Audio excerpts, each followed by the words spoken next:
little bit of time trying to understand what does that mean and how do we make that a reality in our lives. And I'm sure you've heard of someone called a narcissist. And at the center of it is just someone that is selfish. Some might say extreme selfishness.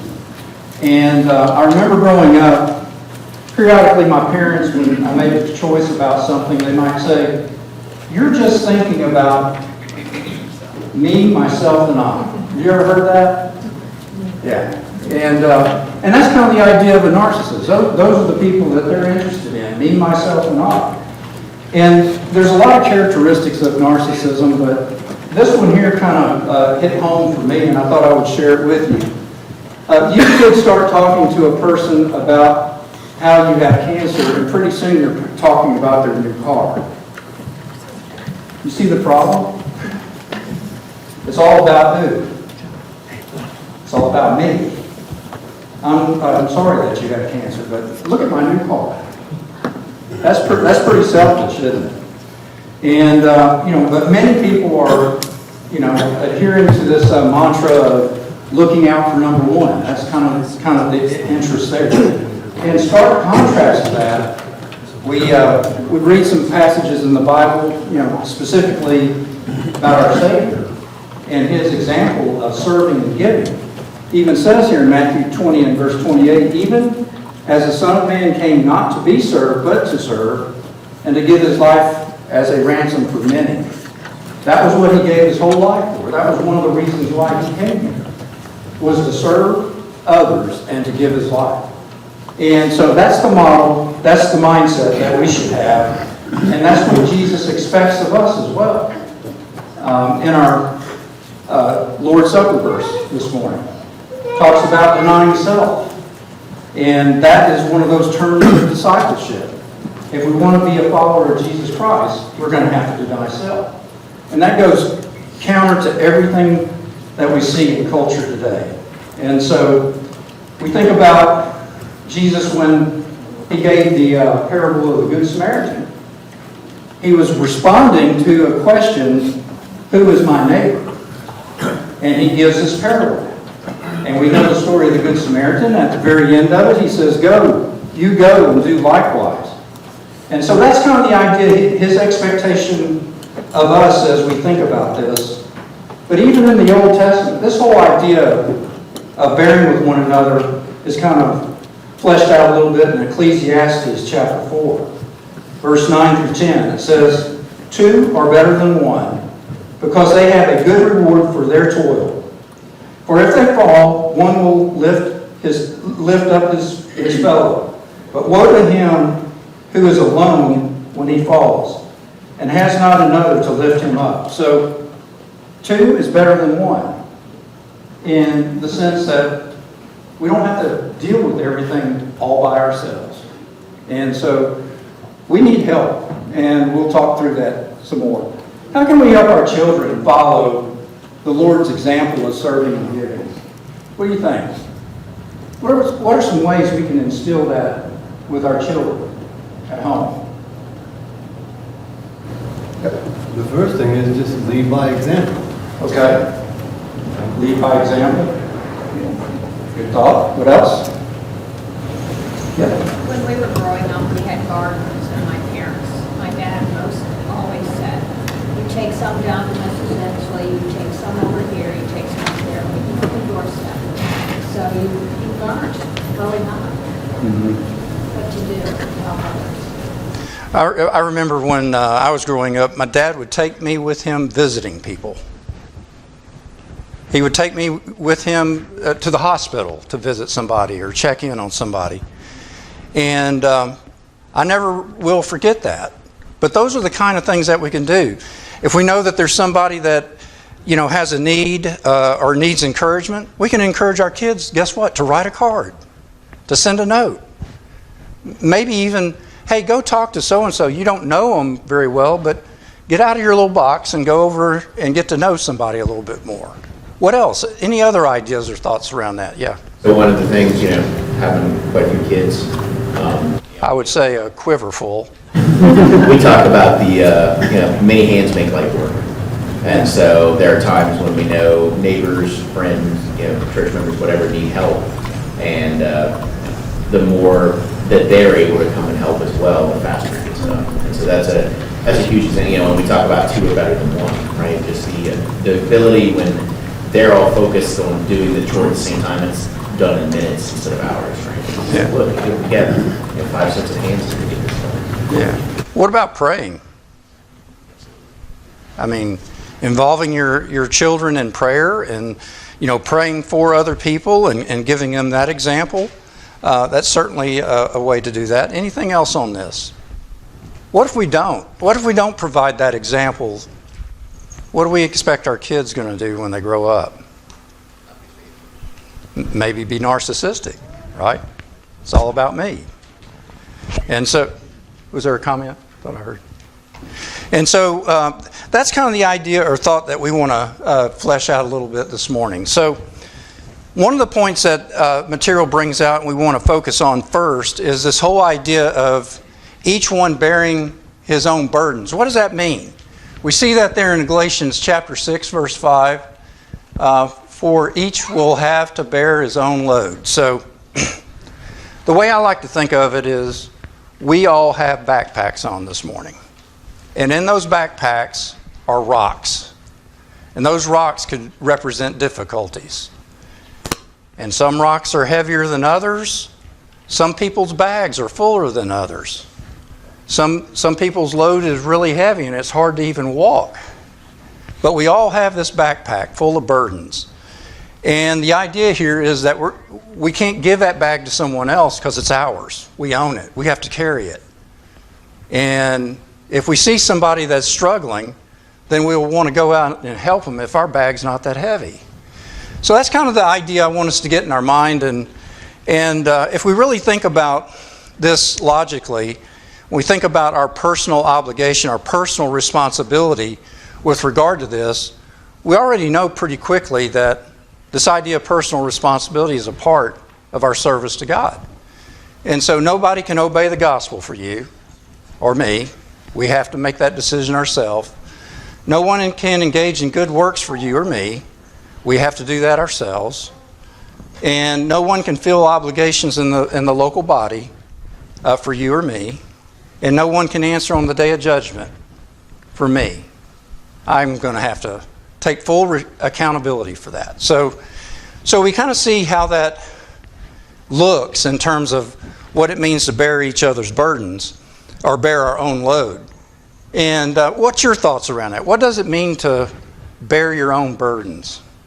Any other thoughts on that? Bear your own burdens. Yeah, we've got our own cultural sayings that kind of mean the same thing, right? Like you made your bed, now sleep in it, that sort of thing. So you get the idea of, some of these burdens are self-inflicted, right? Some of them are health-related, some of them are, things that are outside of your control. But, we talked several quarters ago about, finances and things. Right? There are times where poor financial decisions have put you in a bad place. There are times where, poor decisions on relationships have put you in, so there are certain things that are self-inflicted, and life is the best teacher, right? At the end of the day, and I'm learning that more and more with my kids is, hey, look, you made this mess, and you're going to have to figure out how to untangle it and fix it, and I think that brings growth, right? If you're always just stepping in and cleaning up whatever it is that someone messed up, then they're not going to grow, they're not going to mature. So if they learn to bear that burden, if they learn to work through it, that gives them confidence, that gives them growth, that strengthens them spiritually. Right, and that's an important point. Some burdens that we carry are as a result of decisions that we made and then the consequences associated with that. We have to deal with it, right? There's some burdens we carry that are completely outside of our control. They just happen. And they may just happen in our lives. But those are all burdens that we bear together and we have to carry. We think about that, building on a little bit more. How can we enable loved ones to shirk personal responsibility? So always think about, I don't know if you've seen that Allstate commercial where the kid comes into his parents' room and he's like, hey, I was in a minor fender bender and hit somebody in the drive-through, but everything's taken care of. I called the insurance company, it's taken care of, and she interrupts and says, 4 weeks without the car. He says, okay, and he goes to his room. Of course, that probably wouldn't have happened. But at any rate, the whole idea there is, even in that little example, we see the boy taking a personal responsibility. Who called the insurance company? He did. And he was trying to take care of it. Were there still consequences associated with that decision? There was. Now, just bringing that to a spiritual sense, how can we encourage or enable our loved ones to shirk personal responsibility? Dwayne kind of hit on it, but what are your thoughts? If we don't acknowledge when we've got a loved one or a family member that's in sin, and we don't talk to them about it, we don't try to encourage them to turn away from that lifestyle. We don't, if we just become accepting or we turn a blind eye to it, there are eternal consequences. Yeah. Right? And they might think, well, Dwayne's he's a faithful Christian man, and if he's not saying anything about it, then I should probably be okay. Yeah. So we have a personal responsibility to step in when we have a loved one that's, especially in a state of sin, that's doing something that we know or is living in ways they know this is not acceptable. Yeah, and so I like that. The whole idea is, if our children or a family member we know makes a mistake, my parents told me growing up, you got yourself into this mess, you need to get yourself out. And they were just saying, hey, you need to figure out how to solve this problem. What happens if parents just solve those problems all the time for their kids? They never learn how to deal with life situations. Kids become adults, right? What happens in adult stage when they haven't figured that one out? Failure. Yeah. Go ahead. I can't help but say something on this topic. Being in law enforcement for 12 years, this is a constant, almost daily, if not multiple times a day.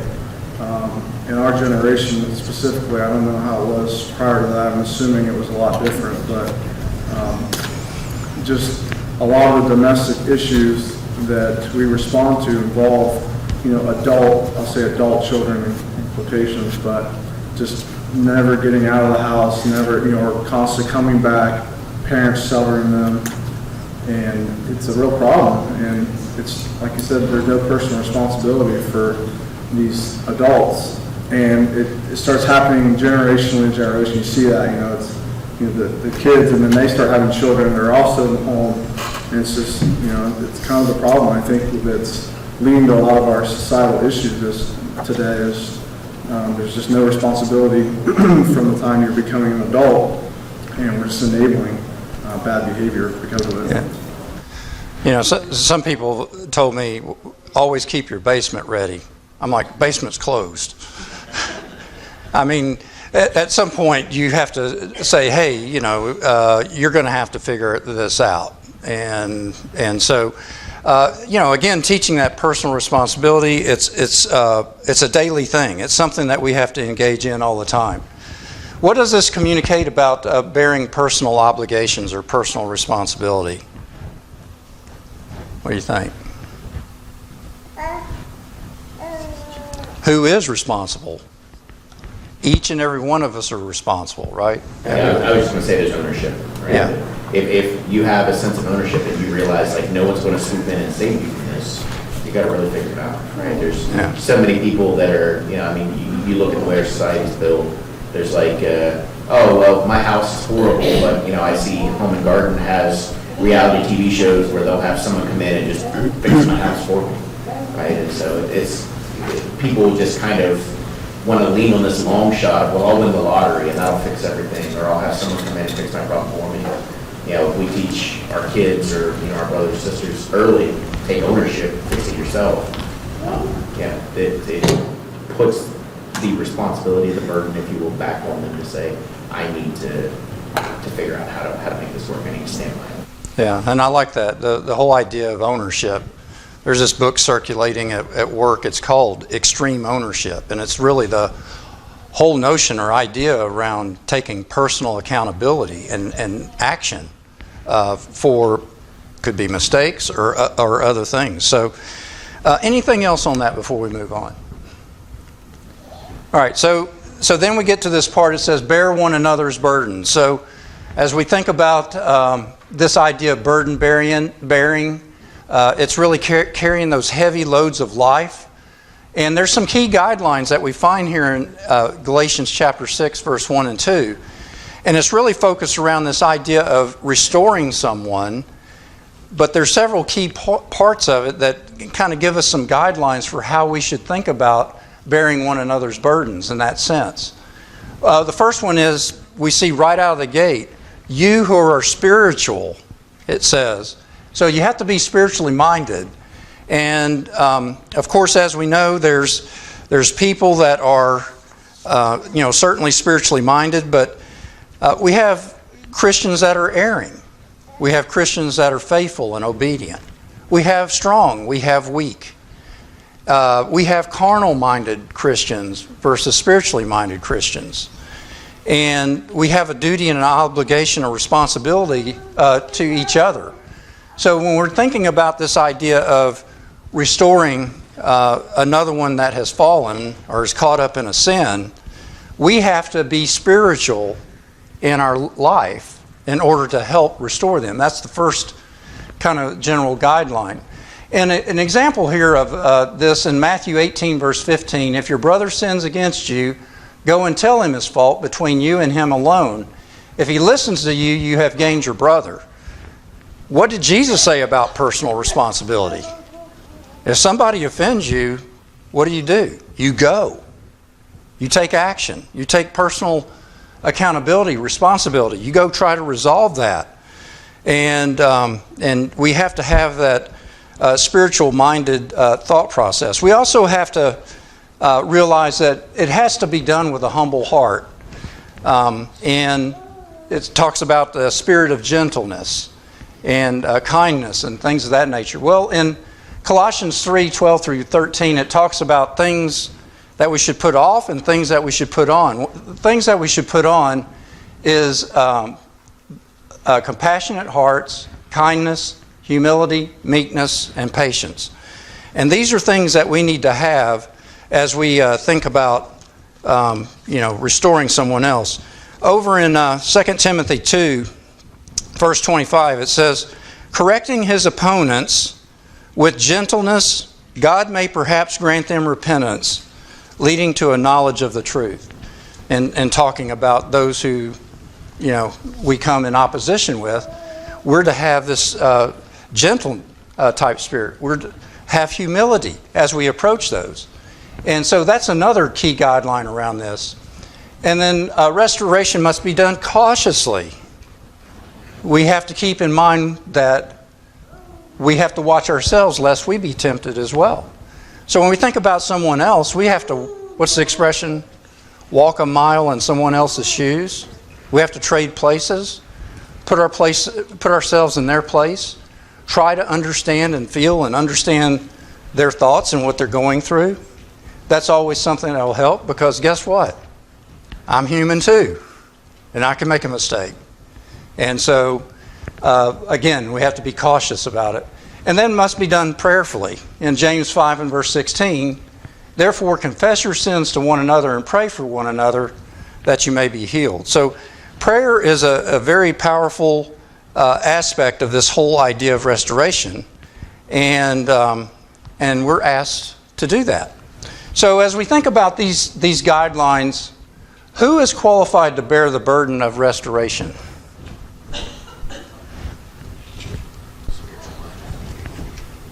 Is it the elders, or is it a person? Is it the evangelist? Who's responsible? We all are, okay? We all have a responsibility of that. But we have to realize that we have to be spiritual in our thinking if we're going to do that effectively. Why is it essential to approach one caught in sin in a spirit of gentleness? Why is that important? I think, going back to like 2 slides ago, if you think about it, when Jesus was rebuking somebody, generally it was done in love. You think about the woman that was caught in adultery, the woman at the well. He had all the authority in the world to say whatever it was he wanted to say, but he continued to try to win their soul. He continued to be loving about it.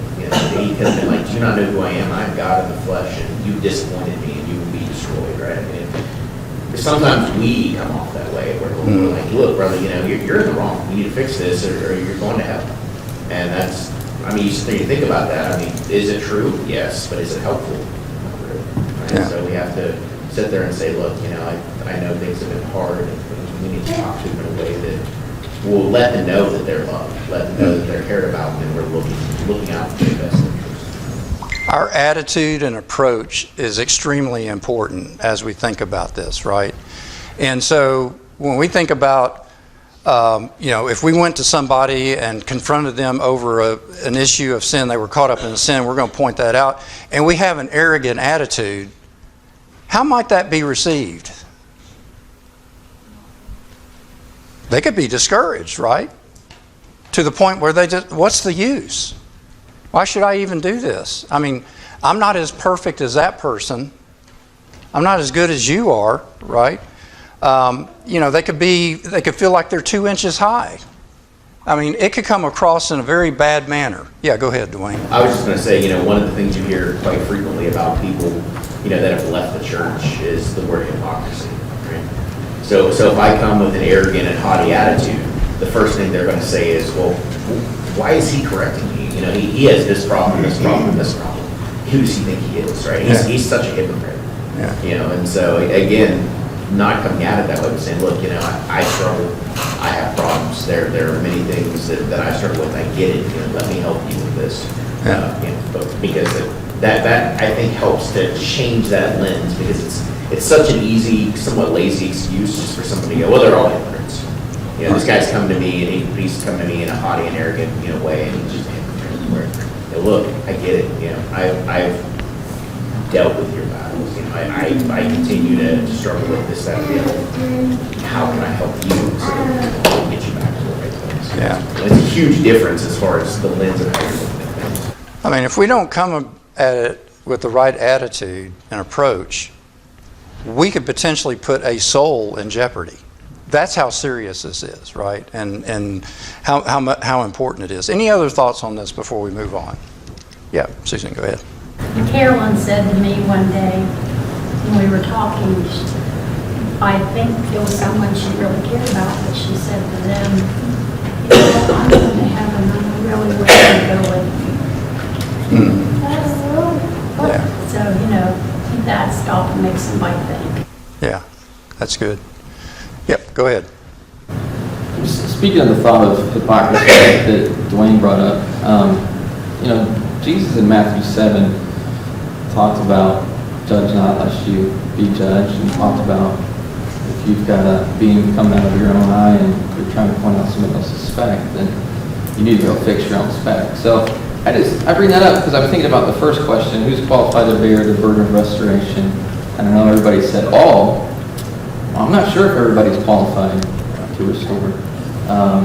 Because Jesus said if you've got a beam sticking out of your own eye, you're not qualified until you fix the beam sticking out of your own eye to restore somebody. And even in this passage, he says, "You who are spiritual, restore such a one," which to me implies there are some who are not spiritual. There are some, like when Paul wrote to Corinth, he said, "You're carnally minded."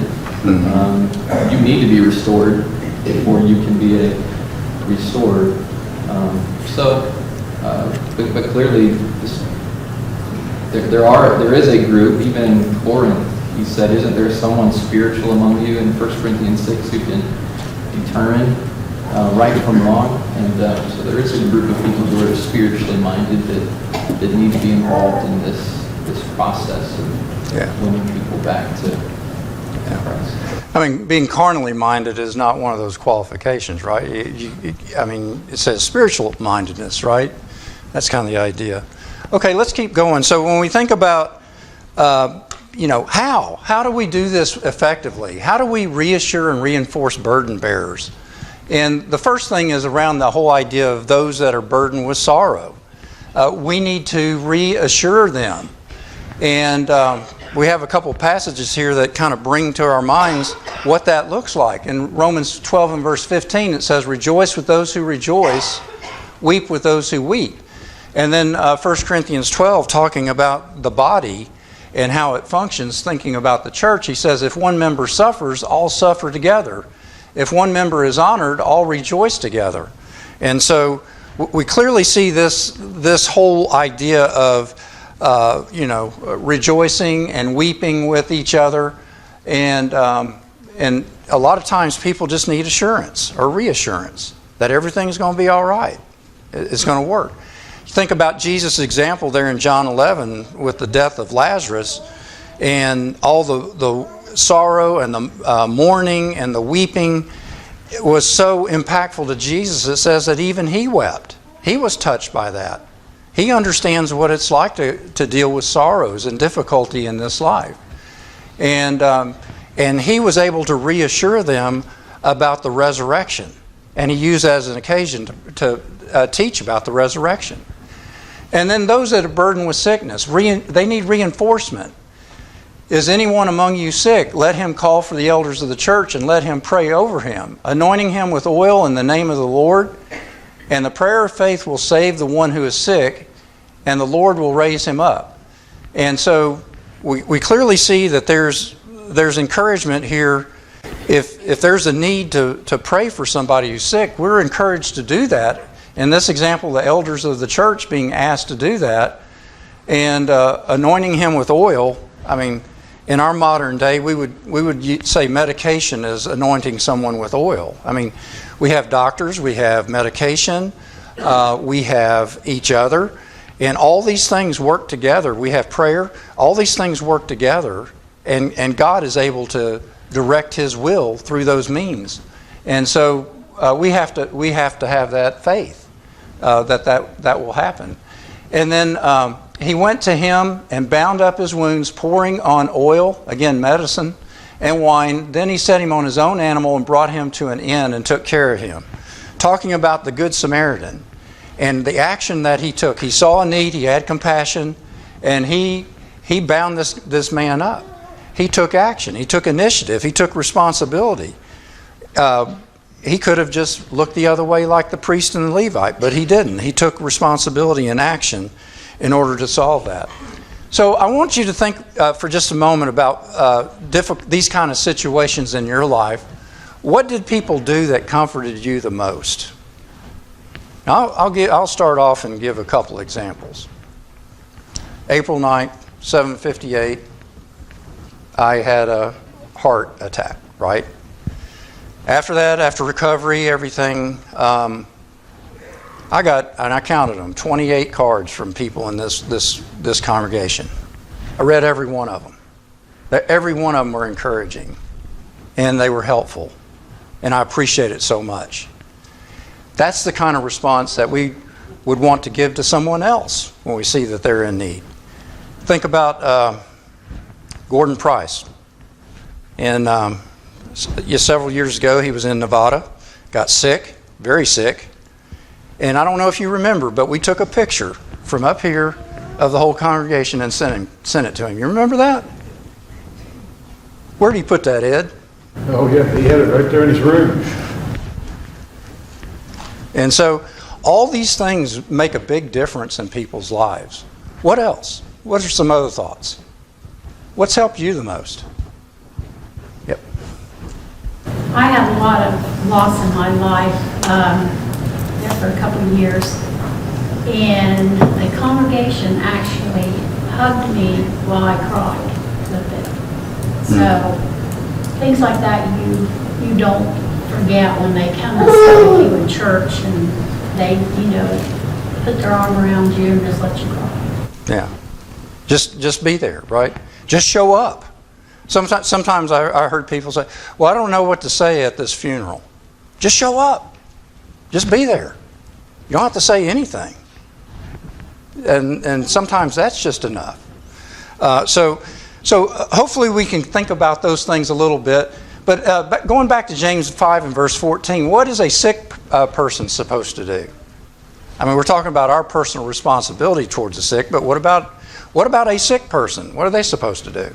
So, kind of coming at this from a slightly different angle, this is one of the things where I have an issue, and I've seen other brothers and sisters have an issue as far as when they are under a heavy burden, we tend to withdraw upon ourselves, right? We take this personal responsibility thing too far. And we say, you know what, I've got this, I can take care of this. And instead of like going out and being among brothers and sisters, you're like, look, circle the wagons, I'm taking care of this myself, right? And it's hard sometimes because in one hand, we're saying, I want to take responsibility and I've got to be responsible for this. But on the other hand, we're told to reach out and ask for help. We're told to reach out and be the one that says, right? And sometimes it's a difficult balance to say, okay, I'm sick or I'm struggling or I have this burden or whatever it might be, and Right. So, but it clearly states there, James, at least when it comes to sickness, that we're supposed to make it known. Yeah, that's it. Yep, Alan. I think the most important thing is to, when we have a problem, is to go to God in prayer. And I mean that every problem you've got, and ask for some kind of guidance that you can find in the Scripture. I'll tell you what you have to do as a Christian. But we also have a lifeline of each other to help, right? And so the other thing that we can do is rally to help the burden bearers. Don't want to spend a whole lot of time on this. Just want to point out the fact that there's some very difficult situations. And if you look on the back of our newsletter, there's a number of difficulties that people are facing. But I would tell you there's people that aren't on this list that are facing difficulties right now, okay? And if you look at these type of things, we have people that fall into these categories. And if we just kind of think about it a little bit, what's kind of our opportunity to help someone out? Can I watch your kid while you go to the grocery store? There's just lots of things that we could do to help each other out in these difficult situations. So think about that a little bit and think about our care group and the opportunities that we have there, not just to write, visit, or follow up, but maybe to take even more action that we can do throughout the week. As we bring this to a close, the key thing that we have the ability to do is to cast our burdens upon the Lord. That's what he says there in 1 Peter 5 and verse 7, casting all your anxieties on him because he cares for you.